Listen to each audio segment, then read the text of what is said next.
அகற்றும் அந்த சக்தி பெற வேண்டும் என்ற உணர்வு நாம் இதைத்தான் தியானிக்கிறோம். அப்ப அந்த துணை நட்சத்திரத்தின் பேரருளும் இப்ப கஷ்டமான நிலைகளை பார்க்கிறோம். உன்னை எதை தியானிக்கணும்? அந்த துணை நட்சத்திரத்தின் பேரருளும் பேரொழியும் பெறணும். என் உடல் முழு பண்ணி ஜீவாத்மா பெறணும். இப்ப கோபப்படுவரை பார்க்கிறோம். உடனே ஈஸ்வரான்னு சொல்லி நிறுத்தி உள்ளு போகாம நிறுத்தணும். அப்ப அந்த துணை நட்சத்திரத்தின் பேரருளும் பேரொழியும் உள்ளுக்கு செலுத்திட்டு அந்த ஒருத்தருக்கு ஒருத்தர் கோபத்தோட சண்டை போடுறாங்க இல்லைங்க. அப்ப அவங்க பொருள் இருந்து செயல்படும் அந்த சக்தி பெறணும். அந்த மகிழ்ச்சியின் அல்வட்டத்தில் வாழும் அந்த திறன் அவங்களுக்குள்ள வரணும் அப்படின்னு நினைறோம். அப்ப என்ன செய்யணும்? இது உணர்வு நமக்குள்ள இது மாற்றிடும். அவங்க என்ன சரியா இருக்கும்.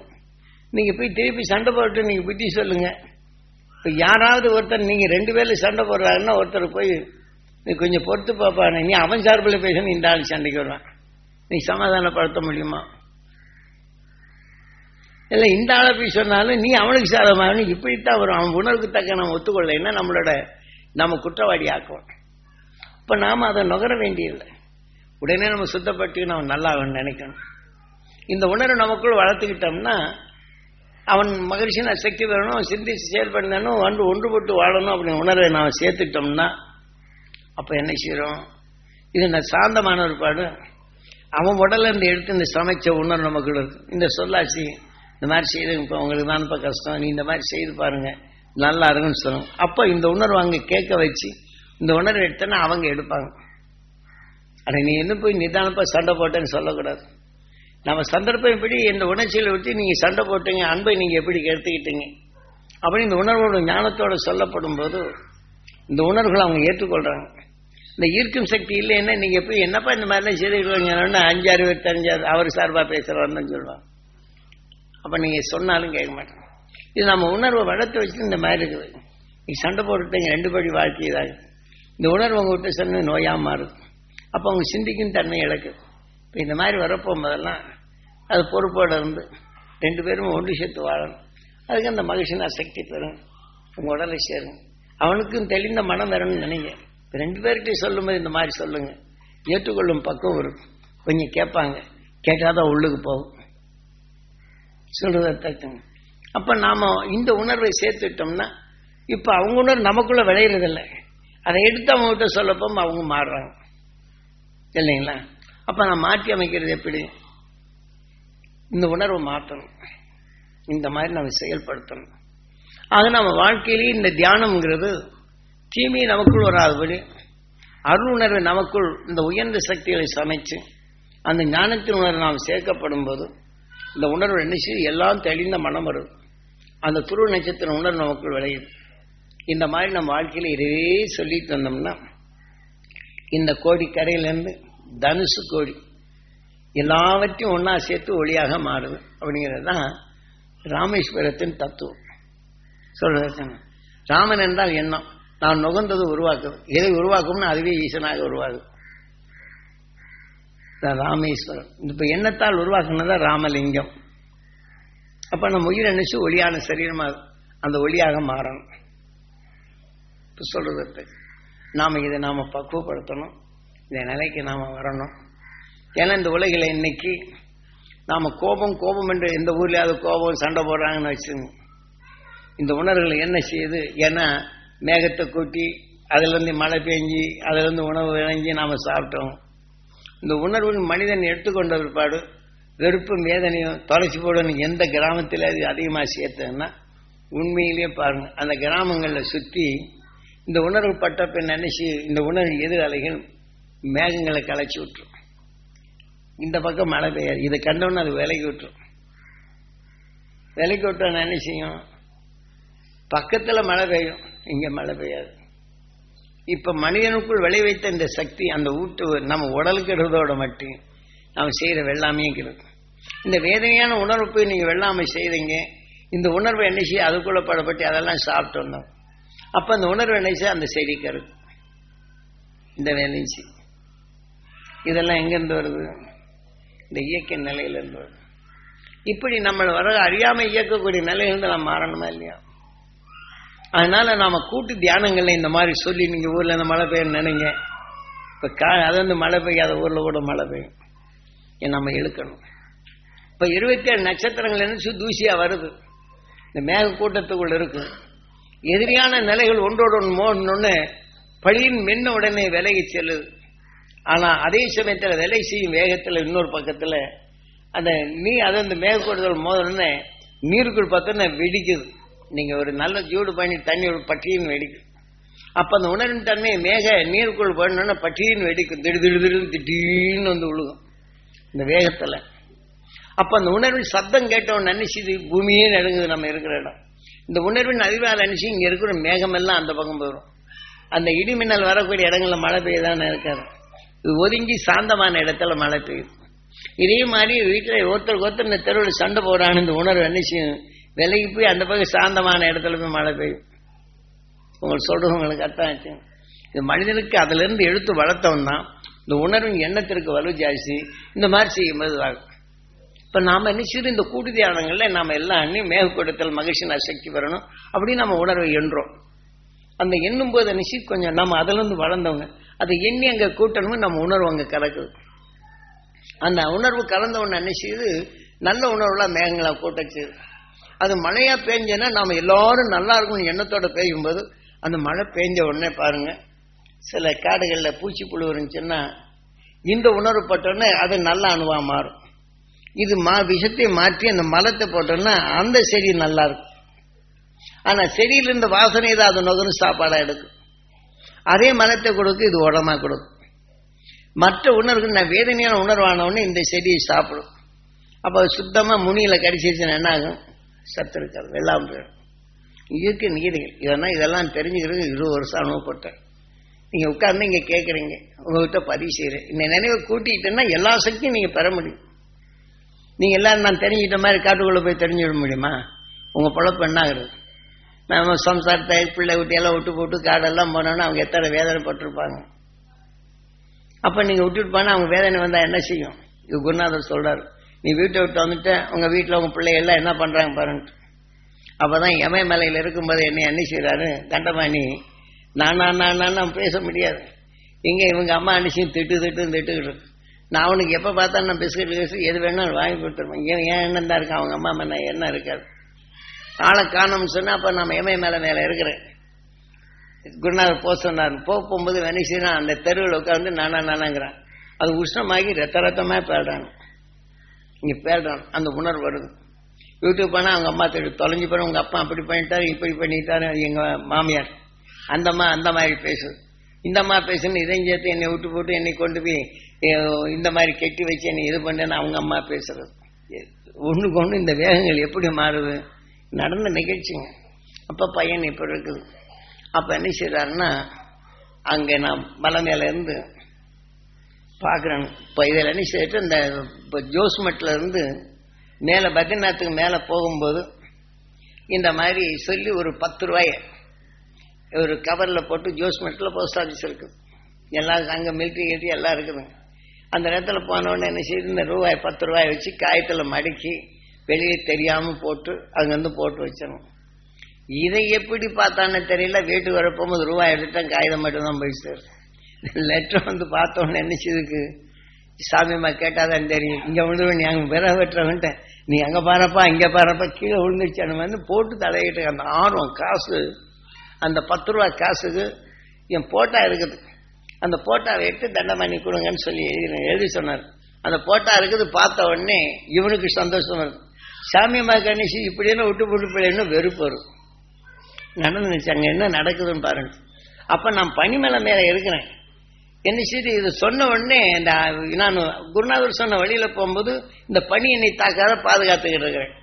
இவங்க மேல இந்த எண்ணம் வந்த உடனே என்ன ஆயிப்போச்சு, குர்ன்னு இறைய ஆரம்பிச்சிருச்சு. ஏன்னா அந்த பையன் கஷ்டப்படுற உணர்வுகளையும் அவன் ஏங்கிட்டு இருக்கிற உணர்வு என்ன ஒண்ணு, எனக்கு இந்த நிலை வருது.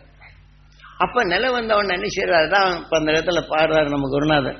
எப்படி, மனமே இனியாகிலும் மயங்காதே, பொல்லாம் மானிட வாழ்க்கையில் தயங்காதே, பொன்னடி பொருளும் பூமியில் சுகமோ மின்னலை போலே மறைவதை பாராய். இப்ப நீ என்ன செய்யற, உன்னுடைய எண்ணங்கள்லாம் இப்ப மறைய போகுது. நீ யாரை போய் காப்ப, நேற்று இருந்தால் இன்று இருப்பது நிஜமோ, நிலையில்லாத இந்த உலகம் உனக்கு சதமா அப்படின்னு பாடுற. நீ எதை எண்ணணும் அப்படின்னு அந்த இடத்துல உணர்த்துறாரு.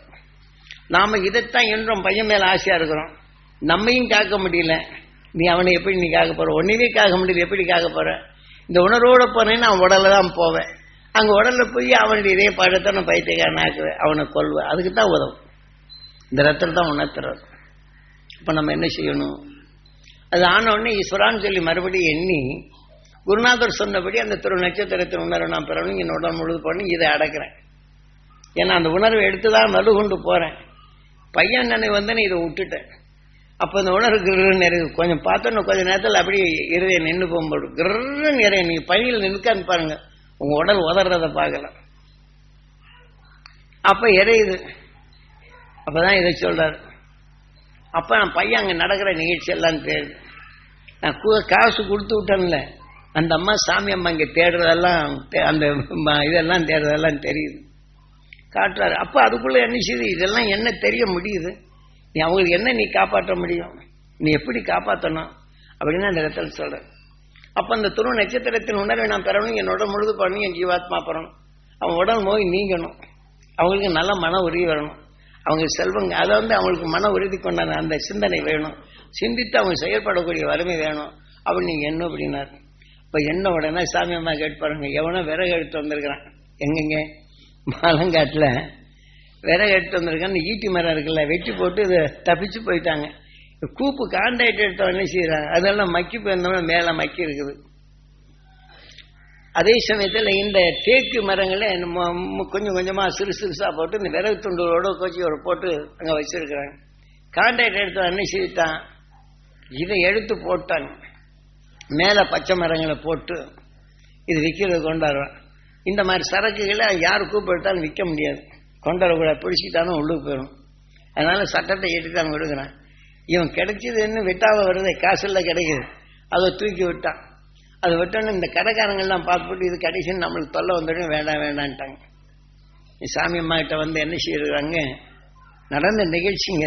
சாமி அம்மா கிட்ட வந்து எப்படியோ நீங்க இறக்கிங்க, லாரிக்காரன் விரட்டுறான், ஏன் இந்த மாதிரி எவனுக்கு தெரிஞ்சான்னு எண்ணெயில் லாரி கொண்டு வச்சுன்னு முதல்ல இறக்குறியா இல்லையாங்கிறான்.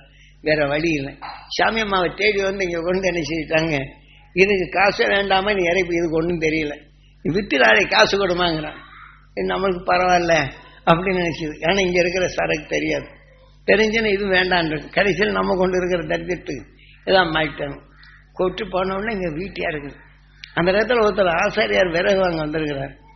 கொட்டின உடனே அம்மா அம்மா நீங்க ராத்திரியோட ராத்திரியை கொட்டிட்டா காலையில பார்த்தோன்னு இந்த மாதிரி இருக்குது. அம்மா இது வெளியில தெரிஞ்சனா இது ஒருத்தட்டையும் சொல்லிடுறாருங்க. இவன் அதுக்குள்ள இது பண்றதுக்கு இந்த கட்டையெல்லாம் இந்த விலைக்கு போகும், 1க்கு 2 பழங்கு நான் சேர்த்து கொடுக்குறேன், நான் எல்லாம் எடுத்துட்டு போயிடுறேன், அவன் கொண்டு போய் வேற இடத்துக்கு அங்கே தனியாக கொண்டு ஒழிச்சு வச்சுக்கிறேன். இது என்ன உங்களுக்கு இது என்னம்மா அனுசரிச்சு வேற வெட்டுற கூலி கொடுக்கணும், எல்லாம் கொடுக்கணும். வெட்டாமலேயே 1 ரூபாய்க்கு 2 ரூபா வருதுன்னா 1 ரூபா இருக்குது 3 ரூபாயா வருது. சரி நீ எடுத்துட்டு போயான்னு எடையும் குறையாது கொடுத்துருக்கணும். அப்ப என்ன ஆகி போச்சு, இந்த அம்மாவுக்கு உடனே ஒரே குஷியாச்சு, எடுத்துட்டு போயிட்டாங்க. தேக்குக்கெல்லாம் இந்த மேலே போட்டு இந்த பச்சை மரம் இருக்கு, இதை உடச்சி போட்டுருந்தேன். உடனே இந்த அம்மா கையில காசு இல்லாத போது காசு கிடைச்சிருச்சு. நான் குருநாதர் செய்தல் இதெல்லாம் சாமி அம்மா கேட்டா சொல்லும். அப்ப நீ அவங்களுக்கு கொடுக்கும்போது இப்படின்னா அவங்கள காப்பாற்றலாம். நீ இப்படி செய்த நீ என்ன போற, இப்ப நீ இங்க போயிட யாரை போய் காப்பாற்ற போறேன். இதே மாதிரிதான் இப்ப நாம் நண்பர்கள் வந்து நம்ம சினையரா இருக்கிறோம் அல்லது நம்ம பிள்ளை இருக்குது, அங்க இருக்க போகும்போது 10 நாளைக்கு லேட்டர் வரல, என்ன ஐயோ என்ன ஆச்சோ ஏதாச்சும் நீங்க பதறீங்க, வேதனைப்படுறீங்க. அப்ப அந்த நேரத்தில் கணக்குல வேலை செய்யறா நான் தப்பா எழுதுறேன், ஆபீஸர் என்ன செய்ய தப்பா எழுதினோட டிஸ்மிஸ் பண்ணுவேன், அதனால சஸ்பெண்ட் பண்ணுவேன் இல்லைங்களா. இந்த ஆபீஸ்ல வேலை செய்வேன். அப்ப இந்த லெட்டர் வரலைன்னா இன்னும் கொஞ்சம் லெட்டர் வராம என்ன ஆச்சு ஏதாச்சும் பதறுவாங்க. அவர் ரோட்ல போகும்போது என்ன செய்யணும், இந்த உணர்வு சிந்தனை குறையும். இந்த உணர்வு இயக்கணும்னு ரோட்ல போறது, இங்க ரோட்ல ஓரத்துல போறதும் ரோட்டுக்கு ஒதுங்க ஆக்சிடென்ட் ஆகும், வண்டி வர்றது தெரியாது. ஐயோ நான் நினைச்சேனே இப்படி ஆயிப்போச்சு. எப்படி இயக்குதுன்னு பாருங்க. அந்த இயக்கம் ஒன்றுடன் ஒன்று தொடர் கொண்டு எப்படி இயக்குன்னா அனுபவமாவே சில இடங்களுக்கு குருநாதர் அனுப்பிச்சு இதை தெரிஞ்சுக்கிற வைக்கிறார். அப்ப அதே நேரத்தில் நான் போகும்போது குமாரபாளையம் சில இடங்கள் எல்லாம் என்ன செய்திருப்பேன்னா, நான் போன இடங்கள் எல்லாம் ஏதாவது ஒரு படத்தை நீங்க பார்த்து கும்பிட்டுக்கிட்டே இருப்பாங்கன்னு சொல்லுங்க. அப்ப வந்து சில வித்தைகள் சில பேர் செய்யறாங்கல்ல, உங்களுக்கு உடம்பு சரியில்லைன்னா என் மேல பெரியமாங்க அந்த படத்துல இருந்து மருந்து விடும், அது பந்தரிசா எடுத்து சாப்பிடுங்கன்னு சொல்லுவாங்க. அந்த மாதிரி சில பேர்லாம் அந்த மாதிரி சாப்பிட்டாங்க. ஏன்னா இந்த உணர்வின் இயக்கங்கள் சொன்ன பின் இவங்க எண்ணங்கள் குவிக்கப்படும் போது சாமி சொல்லிட்டு போனாரு, அப்படின்னு சொன்னப்போ அந்த மருந்து வந்து விழுகும். ஏன்னா அந்த உணர்வால் குவிந்து உள்ளது கிடைக்குது. இது இயற்கையினுடைய செயற்கையில் வர்றது. அந்த மந்திரங்கள் சொல்வது இது வேற. அந்த உணர்வை இதே மாதிரி எடுத்து ஒன்றை இங்க தொட்டு இங்க வச்சுட்டு இது பண்ண அந்த உணர்வு ஆவியா மாறி இங்க வரும். இது இன்னொரு உணர்வு ஆவித்தன்மை கொண்டு வந்தது. இதுக்கு அதுக்கு வித்தியாசத்தை காட்டுறார். உணர்வு இயக்க உணர்வுடைய நிலைகள் இங்க மருந்து வரும் சொல்ல போகும்போது இந்த உணர்வு வரும். இப்ப நீங்க அம்பாசமுத்திரத்தில் பார்க்கலாம். ஒரு பையனுக்கு இதே மாதிரி செய்த உடனே பச்சளை 22 பச்சளை வெள்ளம் வந்தது. அவங்க ஆசை என்ன செய்து திசை திருப்பினது. இந்த அகசியரை எண்ணி இந்த உணர்வுகள் எடுக்க போகும்போது இந்த மாதிரி ஒன்றும் பச்சளை வந்தது. இப்போ நான் டாக்டர், இந்த அம்பாசமத்தில் டாக்டர், அவர் இந்த வெட்டினரி டாக்டர், அவங்க அப்பாவுக்கு ஒரே தலைவலி தீர முடியல. அவர் என்ன செய்ய, அவர் இந்த இதெல்லாம் அம்பாசமத்தில் அங்கே இருக்கனால எங்கள் அப்பாவுக்கு தலைவலி இருக்கப்பா என்ன செய்யணும். அது சரி நான் கும்பிட்டோன்னு உங்கள் வேர் வந்து விழுந்தது. அந்த வேரை என்ன செய்தாரு, இது கொண்டு உங்கள் அப்பா தலையில் வைய முடியும், தலைமாட்டில் வச்சோம்.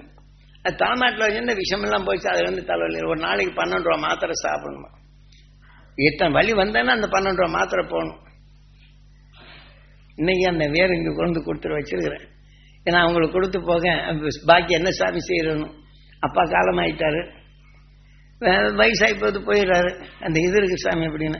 சரி நான் கொஞ்சம் வச்சுக்கிறேன் சாமி உங்ககிட்ட இங்கே கொண்டு கொடுத்துருக்கிறாரு.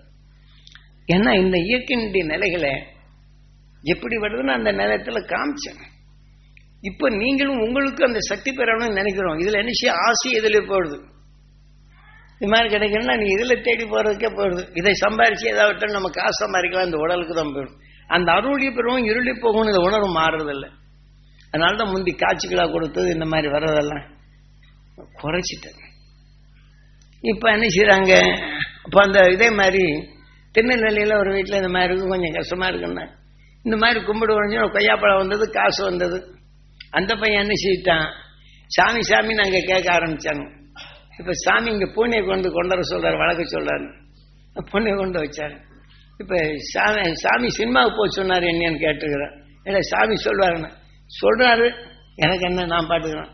அவர் கொடுக்கலன்னு சொன்ன உடனே சாமி என்ன செய்தார், உங்களை பஸ் ஸ்டாண்டில் போய் படுக்க சொன்னாருங்கிறான். அவன் பஸ் ஸ்டாண்டில் நீங்கள் 2 பேரும் அங்கே படுக்க சொல்றாருன்னு சொன்ன உடனே பஸ் ஸ்டாண்டில் படுக்க நான் திருநெல்வேலிக்கு போகிறேங்க. பஸ்ஸை விட்டு அந்த நேரத்தில் காலையில் போகிறது சாமி அப்படின்னாங்க. ஏன்னா நான் அந்த டவுன் பஸ்ஸில் நான் ஏறுறேன், அவங்க நான் முன்னாடி ஏறி இருக்கிறேன். இவங்க அந்த டவுன் பஸ்ஸில் ஏறின உடனே ஓம் நம சிவாய அப்படின்னு சொல்லிட்டு ஓம் ஈஸ்வரா குருதேவா அப்படின்னு சொல்லிவிட்டு சேரிக்கிட்டே ஏறாரு. ஏன்னா நம்ம புதுசாக போகிறவருக்கு பாயிண்டதான் அந்த பெட்ஷீட் எடுத்துட்டு மேலே ஏறி வர்றாரு. எனக்கு பார்த்தோன்னே சாமி அப்படின்னாங்க. எனக்கு தண்டனை கொடுத்தாருங்க. என்ன தண்டனை, நீ நான் 30 நாளைக்கு இந்த பஸ் ஸ்டாண்ட்லயே நீ படுத்திருக்கன்னு சொன்னாரு அப்படின்னு. யார் சொன்ன, யார் சொல்லுவாங்க, ஈஸ்வரர் தான் குருதேவர் தான் சொன்னாங்க. அடப்பா நீ எப்படி பயன்படுத்துறேன்ட்டு என்னையா சமாச்சாரம் கேட்டேன். இல்லைங்க இந்த மாதிரி என்னை படுக்க சொல்லிட்டாரு, எனக்கு ஏன் படுக்க சொன்ன அதுதானே எனக்கு தெரியல, அதான் உங்ககிட்ட சாமிகிட்ட கேட்கலான்னு வந்து. அப்ப என்ன செய்யணும், பையனுக்கு காசு கொடுக்கல, உனக்கு இந்த மாதிரி அவர் தண்டனை கொடுக்குறாரு. ஏன்னா சாமி ஏற்று சொல்றாருன்னு கேட்ட உடனே கொடுக்கலன்னு இப்படி தவப்படுங்க. அதே மாதிரி அம்பாசமத்தில் இது பண்ண உடனே அவங்க பையனை அவங்க அப்பாவை மிரட்ட ஆரம்பிச்சிட்டாங்க. காட்சிகளை கொடுக்கும். இதே மாதிரி காட்சிகளை கொடுத்து அனுப்பிச்சுடுறாங்க. இந்த மாதிரி பெரிய ஆள்கள் நிறைய தவறு செய்யறாங்க. ஏன்னா சாமி எனக்கு தான் சக்தி கொடுத்துருக்காருன்னு சொல்லிட்டு உண்மையின் உணர்வின் நிலையை அறிவதற்கு மாறாக தவறு செய்கிறதே போயிடும். அதுக்கப்புறம் தான் இதெல்லாம் நிறுத்தினது. முந்தி வந்த உடனே நான் இங்க இருந்தவொடனே எல்லாத்துக்கும் நோயை போக்குதான் உண்டு. இப்பவும் போன்ல சொன்னாங்கன்னா போயிடுது அப்படின்னு சொல்லிடுறோம், இருக்கிறோம். இப்ப சாமி மேல்தான் நம்பிக்கை வருதே தவிர அவங்க அங்க இருந்து அந்த உணர்வை அங்க டெலிபோன் பண்ணி என் உடல் இதை எழுகணும் நல்லா ஆகணும்னு சொல்லி அவங்க நல்லா ஆகணும்னு சொல்லணும்னா அந்த மனசுதான் வர மாட்டேன். இப்ப சொல்றது இதெல்லாம் நீங்க உறுதிப்படுத்தணும். உங்க உடல்ல நாம இப்ப சாமி நான் சொன்ன உடனே நல்லா ஆகிற மாதிரி உங்க பார்வையில் எல்லாம் நல்லதாகணும். அந்த தீமை உங்க உடலுக்குள்ள வராம பாதுகாக்கணும். அதுக்குதான் நான் இவ்வளவு தூரம் சொல்றேன். உங்களுக்குள்ள சக்தி நீங்க எடுத்தது உயிர் விளை வைக்கிறது உடலாக்கு நினைச்சா அதுவே மாத்து. திட்டவனை பதிவு செய்யறாங்க, திட்டினவனை நாசமா போகணும்னு சொல்றீங்க. அந்த உணர்வு நினைச்சு அவனையும் கெடுக்க செய்து உங்க உடலையும் கெடுக்குது இல்லைங்களா? அப்ப நம்ம இதுல இருந்து எப்படி மாத்தணும்? அந்த கண்ணாடி எப்ப அந்த ஜன்னல் அப்புறம் மூடியும், அதே மாதிரி அந்த ஜன்னலை மூடியும். ஸ்கிரீன் ஒண்ணு போடணுங்க தமிழ். அந்த அந்த ஜன்னலை மூடியும். அந்த ஸ்பேனை போட்டு விட்டுருவோம். அந்த இறைச்சல் வருங்கிறதுக்கான ரெக்கார்டு காமிதான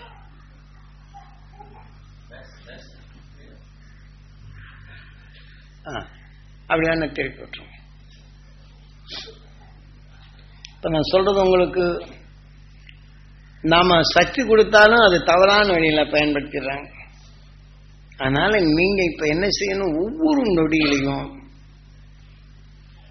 கஷ்டமோ நஷ்டமோ கேட்டாலும் கூட உடனே ஈஸ்வரான உயிரை எண்ணுங்க. அந்த துரு நட்சத்திரத்தின் பேரொருளும் பேரொழியும் பெறணும் உடலுக்குள்ள செலுத்தும். அந்த உடல் முழுதும் பரவ செய்தாச்சுன்னா, நம் நுகர்ந்த உணர்வு இங்க அதிகமாகி போச்சுன்னா, இந்த உள்ளுக்கு வந்து சீர்ந்த வேதனைப்பட்டவங்களுக்கு உள்ளுக்கு போகாம இது தடைப்பட்டோம். இதானோன்னு இதை விலைக்கு விட்டு 2 வேலையும் செய்யுது. அதுதான் ஞாபகப்படுத்துறதும் உங்க வாழ்க்கையில எப்படி செய்யுதுன்ட்டு. இப்ப இன்ஜினியர் படிச்சுட்டு வந்தவங்க மலமலன்னு எல்லாம் பாஸ் ஆக்கிடலாம். கடைசியில தொழிலுக்கு போகும்போது என்ன செய்யறாங்க, படிச்சதுதான் செய்ய முடியும் தவிர திடீர்னு இடைவெளிய தப்ப வந்துச்சுன்னா என்ன செய்யறதுன்னு தெரியாது. அங்க டெக்னிக்கல் முதல்ல பெற்ற அறிவு தெரிஞ்சோன்னு இன்னும் நாள் ஆச்சு நம்ம அனுபவம் வந்துடும். சார் இந்த மாதிரி இருக்குங்க, இந்த மாதிரி இது செய்த போறாங்க. ஏன்னா நான் படிச்சுட்டு வந்தா எனக்கு தெரியாது, நீ எப்படி சொல்றதா சொன்னா அந்த அறிவை நான் பெற முடியாது. அப்ப இன்ஜினியர் வந்து படிச்சது அது கெட்டு போவாங்க, 2வது திருப்ப முடியாது. இங்க கீழே இருக்கிறவங்க அனுபவத்த நிலையில போயிடும். இதே மாதிரி நாம சிந்தித்து சில இதுகளை செய்தோம்னா, அந்த ஜன்னலை மூடிடுங்க. வெளிச்சம் அடிக்கிறதுனா அது பண்ணுங்க. எது சரி சரி சரி சரி, இந்த மைக் கூட அங்க வச்சிருக்கலாம், பரவாயில்ல, விடுங்க. நான் நாளைக்கு ஒன்று அப்படி போட்டுருவோம். இப்ப நான் சொல்றது உங்களுக்கு அர்த்தமாகுதுங்களா? இப்படி என்னமோ சொல்லிட்டு இருந்தேன், திடீர்னு இடையில மாற்றி. இப்ப இன்ஜினியர் என்ன செய்யறாங்க, படிச்சு திருப்பினாருன்னா அவருக்கு காரியத்துக்கு ஆகாது, அனுபவ சித்தி வரும். அதே மாதிரி நான் சொன்னதெல்லாம் பார்த்து வச்சு சாமி சொன்னான்னு வச்சுட்டு அதவே நீங்க எடுத்துடுவோம். சந்தர்ப்பத்தில் என்ன செய்யும், இன்னது ஆச்சுன்னா அந்த இடத்துல அனுபவத்தை இப்போ எடுத்து இவங்க நல்லா ஆகணும், மகிழ்ச்சினா சரி இதை எடுத்து சுத்தப்படுத்தணும். இது அனுபவத்துக்கு வரணும். அனுபவம் இல்லாதபடி இன்ஜினியர் படிச்சு போட்டு இன்ஜினியர் ஆக முடியாது. இப்ப டாக்டர் என்ன செய்ய படிச்சுட்டு வந்துடுறாங்க, படிச்ச மட்டும் மருந்து போடணும்னு சொன்னா அனுபவத்துல ஒரே நோய் இருக்கும், அவருக்கு இன்னொரு உடல் நினைச்சு வேறொரு நோய் எதிர்பார்க்கும். ஆஸ்மா நோய் இருக்கும், ரத்த கொதிப்புக்கு மருந்து கொடுத்தா அதை அடக்கணும்னா அந்த உணர்வு ஆஸ்மா நோய்க்கு இது வராது. அப்ப இது நோயை அதிகமாக உருவாக்கும். அப்ப அனுபவத்தில் இதை கொடுத்தோம்னு இது என்ன செய்யும், இதுக்கு என்ன செய்யுதுன்னு சிந்தனை பண்ணி இது 2ஐயும் சமப்படுத்துறாத நோயை மாற்ற முடியும். டாக்டர் படிச்சுட்டு வந்து நாம் இந்த நோய்க்கு இந்த மருந்து தான் கொடுக்கணும், இந்த நோய்க்கு இந்த மருந்து தான் கொடுக்கணும்னு சொல்லிட்டு வராங்க. அப்போ இந்த ஆஸ்மாவுக்கு தனிச்சு கொடுக்கும்போது இப்படி ஆயிடுது.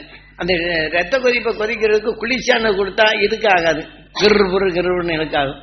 இப்போ நீங்க எந்த நோயை நீக்குவீங்க? அப்ப அணு ரீதியில் என்ன செய்யறாங்க, இதுக்கு இதை செய்ய பண்ணணும், இது இத்தனை நொடிக்குள்ள இதை நிறுத்தணும்னா இதனுடைய வலுவு இதா இருக்கு. அப்ப இந்த நொடிக்குள்ள இதை நிறுத்தி இதனுடைய உஷ்ணத்தை மேலே ஏற்றி அதோட இந்த ரத்த கொதிப்புக்கு இது சமப்படுத்தி இது கொண்டா நிலையானா 2ம் சமமானா இதையும் குறைக்கும் இதையும் குறைக்கும். அது சமப்படுத்தாத ஒன்று கொடுத்தா ஆஸ்மா நோய் உள்ளவங்களுக்கு ரத்த கொதிப்பு உண்டான மருந்து கொடுத்தா இது வேலையாகாது. அப்ப அது குளிச்சு கொடுத்தா கொதிப்பை அடக்கணும். இந்த மாதிரி ஒவ்வொரு நோய்களுக்கும் ஒவ்வொரு விதமா இருக்கு. ஆக இதை போல அந்த உணர்வு அறிந்து அனுபவ ரீதியில கொண்டோம். இப்ப நாம் என்ன செய்யறோம், உங்க அனுபவத்தை கொடுக்குறேன், என்னுடைய அனுபவத்தை உங்ககிட்ட சொல்றேன். அனுபவத்தை உங்ககிட்ட சொல்லி எந்த நிமிஷத்துல அந்த குறைகள் வருதோ ஈஸ்வரான்னு உங்களை இன்னும் இது பதிவு செய்திருக்கு, இது நினைவு கொண்டாங்க. இப்போ ஒரு தடவை அனுபவத்தில் இந்த மாதிரி செய்தன்னு வந்து ஒவ்வொன்றா தெரிந்து கொண்டவர் தான் பிட்டருங்க. படிச்சுட்டு வந்தது காரணம் இவங்க வந்து சொல்றாங்க. அது பூட்டும்போது இன்ஜினியர் இப்படி செய்யணும்னு சொல்றாங்க, பூட்டிடுறாங்க. ஆனா வேலை செய்ய போகும்போது தேய்மானம் ஆகுது. அந்த தேய்மானம் ஆகும்போது இவனுக்கு அனுபவம் இருக்கு, பிட்டு. அவங்க இந்த வழியில இருந்தவொடனே இப்படி சாய்வா இருக்குங்க, இது மாத்தினா சரியா இருக்குன்னு சொல்றான். அவன் வந்து இந்த மாதிரி மாத்தினா நான் படிச்சுட்டு வந்திருக்கேன், நீ இந்த மாதிரி செய்யணும்னு சொன்னா எப்படி இருக்கும்? இப்ப நான் என்ன செய்வேன், சில பேர் சொன்னோன்னு நான் எல்லாம் தெரிஞ்சிருக்கேன், நான் தியானம் செய்திருக்கிறேனுங்க, அதனால இந்த குண்டல் யோகா செய்திருக்கிறேன் அப்படின்னு சொல்லுவாங்க. ஆனா அந்த நுணுக்கம் எதுல இருந்து அவங்க சொல்லாது, அந்த சொன்ன பாடத்தை அவங்க ஒப்படைக்க முடியும். ஆக நாம இதை எப்படி மாத்தணுங்க இது வெறிக்காச்சுன்னா, இப்ப நாம என்ன செய்யணும், படிச்சவங்க இருக்கிறாங்க, படிக்காதவங்க இந்த தியானத்தை பற்றி சொல்லப்போ நான் எத்தனை படிச்சிருக்கேன் என்னப்பா நீ ஏன்ட்டு சொல்ல எனக்கு எல்லாம் தெரியும் அப்படின்னு சொன்னா இவர் கண்டுபிடிச்சிருந்த உணர்வை நாம் அறிய முடியாது. சொல்றதாச்சு இந்த இயற்கை நீதிகள். அப்ப அவர் உணர்வின் தன்மை நின்று அந்த உணர்ச்சி கொண்டு அதை செய்தோம்னா நம்மளுக்கு பக்குவமாகும். இப்ப வடை சுட்டுக்கிட்டு இருக்காங்க, நானும் பாக்குறேன். ஆனால் வடை சுடுறது எனக்கு தெரியும் அப்படின்னு நினைப்பாங்க. ஆனா எண்ணெயை காய்ச்சுறாங்க, அடுப்புல விடுறாங்க அப்படின்னு சொல்லி போட்டு இவங்க என்ன செய்வாங்க, தண்ணி எடுத்து இப்படிமாங்க சுய்யுங்க. ஓ அப்படின்னு தெரியாது, இவங்களை எடுத்து தண்ணி சுய்யுங்க. சரி நினைச்சு வடை சுட்டு போடுவாங்க, தட்டி போட்டுருவாங்க. அப்ப இதுல அந்த சவுண்டில் வித்தியாசம் அவங்களுக்கு தெரியும், எந்த அளவுக்கு என்ன காஞ்சிருக்குன்ட்டு. அதை போட்டு கொஞ்ச நேரம் இன்னும் ஏதாவது போட்டு பசஞ்சிக்கிட்டே இருப்பாங்க. அப்புறம் வடையை போடுவாங்க. அந்த சமமான ஒன்று 10 வடையை போட்டோன்னா 10க்கும் ஜூடு சரியா இருக்கு. இது என்ன செய்வாங்க, 1க்கு ஜூடு சரியா இருக்கு. சுய்யணும் அப்படின்னா எடுத்து வடையை தட்டி போடுவாங்க. இந்த ஜூடு இந்த வடையை எடுத்துக்கணும். அடுத்தாப்படி போட்ட அன்னிச்சு சரியா வேகாது. அந்த இதுக்குள்ள எண்ணெய் பூரம் போந்துடும். அப்புறம் எண்ணெய் காணாம போயிடும். இவங்க சுட்டு போட்ட அன்னிச்சு வடையில எண்ணெய் இல்லை, இவங்க சுட்டு போட்டா வடையில் எண்ணெய் இருக்கு. அப்ப அன்னைக்கு இந்த பக்குவம் தான் எண்ணெய் போச்சு. இது சாப்பிட்டா ருசி இல்லை.